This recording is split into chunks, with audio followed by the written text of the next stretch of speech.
What's up guys, SkittleRampage here. So Demon Slayer Wave 2 has been officially announced by Funko and we have a lot of crazy stuff to go over. So let's check it out.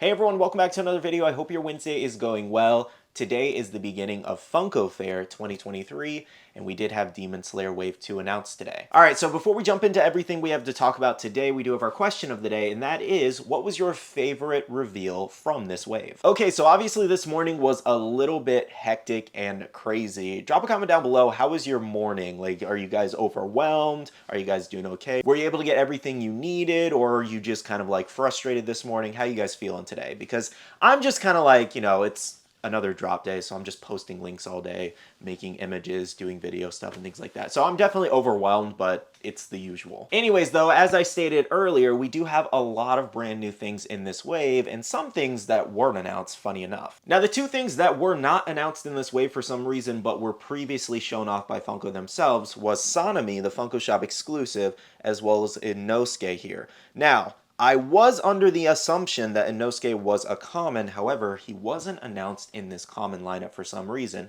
so it's very possible that he could be a future exclusive, maybe last minute changes. Now as far as Sanemi, Funko announced this one as a Funko Shop exclusive and it's currently listed on their website. And I figured it would drop sometime around when the commons released, when Demon Slayer Wave 2 was announced, but then they didn't even announce it with this wave, so maybe it's delayed and that's why. Though also, for some reason, they didn't announce the running Nezuko Box Lunch exclusive, but that one's already on Box Lunch's website and available for pre-order, so maybe that's why. So unfortunately, there is no actual ETA on Sanemi or Inosuke, so if you were looking forward to those ones, I apologize, but when I get more updates in the future, I'll definitely let you guys know. At the moment, we don't have much more details. However, on the off chance Sanemi is not in fact delayed, then it will probably drop around April, May is my best guess. Now something to notate here is the fact that in this announcement today for Demon Slayer, Funko announced pops that were also part of Wave 1 and Wave 2. So going over our announcements today, firstly we do have our comments here, and this does include Tanjiro eating noodles.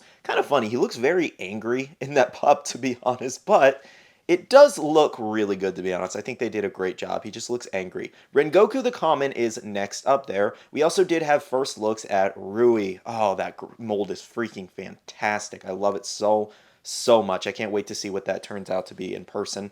Now, we also do have Mitsuri there and Kanao on the bottom, and these do have an April ETA at the moment, and that's if you pre-order them. Honestly, with the Common Wave, I'm pretty impressed with Funko's choices here because they went with a lot more Hashira as well as a lot more characters at the same time. Now, usually in the waves, you always have the main character at least once, so that's why we have Tanjiro eating noodles, and I'm going to count Rui as a new character because we've only had him in the moment. Now, next up, moving on to our exclusives announced, we did have the metallic Nezuko announced in this wave. Now, this was previously announced for LACC, and it is currently shipping now and available at most places if you'd like to pick it up. And another one was Tanjiro Kamado here, Tanjiro's father, doing the Hinokami Kagaya dance here. This one does have a February ETA. Again, this was previously announced by AAA and a couple other companies, and currently available for pre-order. Now, this one was a pretty neat exclusive. We do have the Unbuyashiki twins here in a 2-pack glow-in-the-dark Amazon exclusive. So currently the ETA is unknown. It has not gone live on Amazon's website just yet, but we do have the pre-order link so far.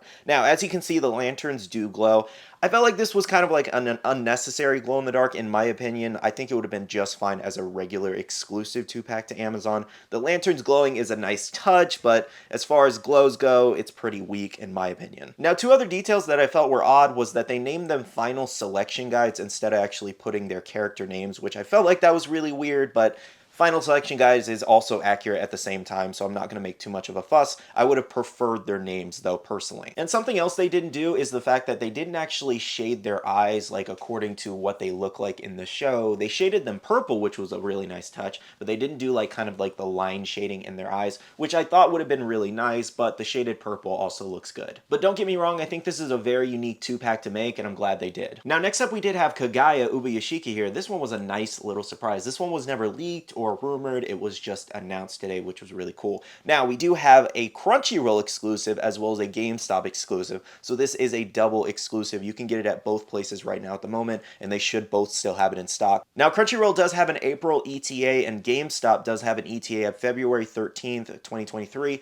I don't know if GameStop's date is exactly accurate. Sometimes they put placeholder dates in because it feels weird that Crunchyroll's date is in April and then GameStop's is like 2 months before, you know? I feel like they should be able to ship them at the same time given it's the same character. And taking one more look at the actual pop and noticing the detail, now the curse mark going down his face does look really nice. I'm kind of curious to see how it turns out in person because usually the design's a little bit different. The white deadpan eyes look good. Then you have the bird sitting on his hand, and the purple and reddish orange colors blending together on his robe do look really nice as well. Overall, I think they did a really great job on this exclusive. I can't wait to see it in person. Next up, we did have Nezuko in Basket here, unfortunately as a Pop Deluxe. Now, this one's going to retail for about $31 at Hot Topic. Its ETA is late February through March of this year. So, as you can see, I feel like it's going to be the same situation as many Nezuko, where it's going to be rather small in that box as a deluxe pop. And honestly, I don't feel like it's worth that, like, almost $35 after tax price. That's so high for this exclusive when it should have just been a 4-inch pop. And honestly, the only thing making this a deluxe pop is the fact that they added the ground base around it. That's pretty much it. Otherwise, Nezuko in like the basket or Nezuko in the box, like it's so small that it could be a 4-inch pop in itself.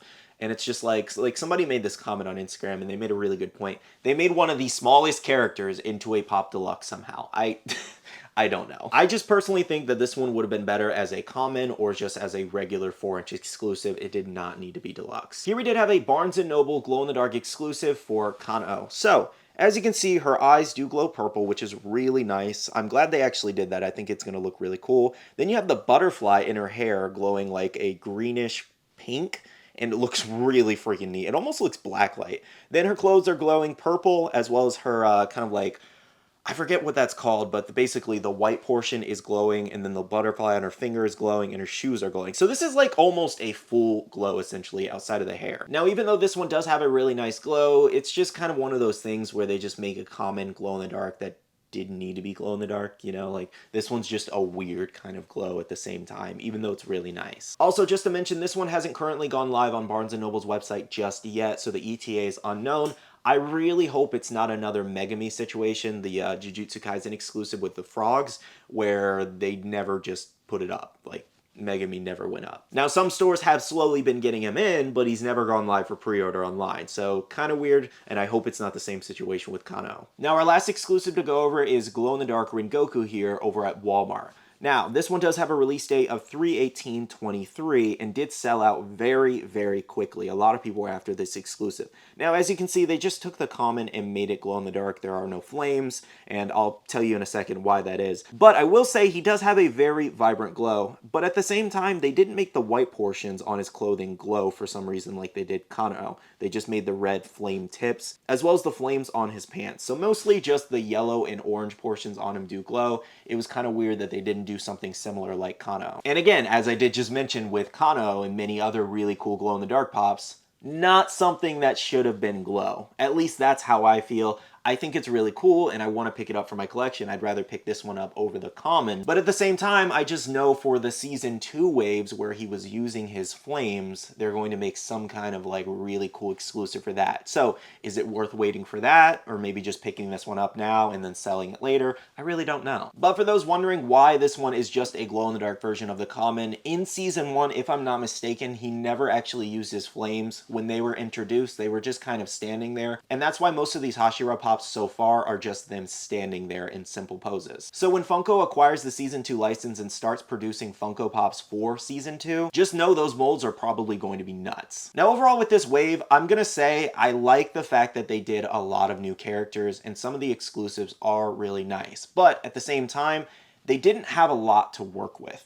And I get why they did the glow-in-the-dark version of Kanao and Rengoku, for example, because there's not really too much more they can add at the moment until those season 2 license pops roll around. So for what they had to work with, I think they did a good job, but also the glow-in-the-dark one's just a little unnecessary. But also, that's just my opinion. Let me know how you guys feel about the exclusives. How do you feel about the wave overall? Are you excited about it? Would you have preferred something different, other characters? Let me know how you're feeling. With that though, that's everything for this video. This was just something separate because I wanted to go over all the Demon Slayer pops announced today. I will also be doing a Funko Fair Day 1 recap, so make sure to stay tuned for that. Now, I want to thank you so much for watching this video. Make sure to smash that like button down below if you did enjoy, and subscribe and click that notification bell if you're new here. I'd love to have you stick around for daily content. If you guys need to pre-order any of the commons or exclusives, make sure to check out the description box for what is currently available. To end off this video, I do want to say a big shout out to all the wonderful Patreon supporters of the channel. You guys absolutely rock for supporting myself and the channel. If you guys want to check out the Patreon, the link is down below. We have a Patreon-only Discord where we share a lot of information, news, restocks, updates, links, and more. We also have a Facebook group with over 16,000 members that's buy, sell, and trade. And make sure to be following me on all my social medias at SkittleRampage over on Twitter, TikTok, Instagram, and my Facebook page to stay up to date. All right, love you guys. See you guys in the next one. See you guys later. Bye.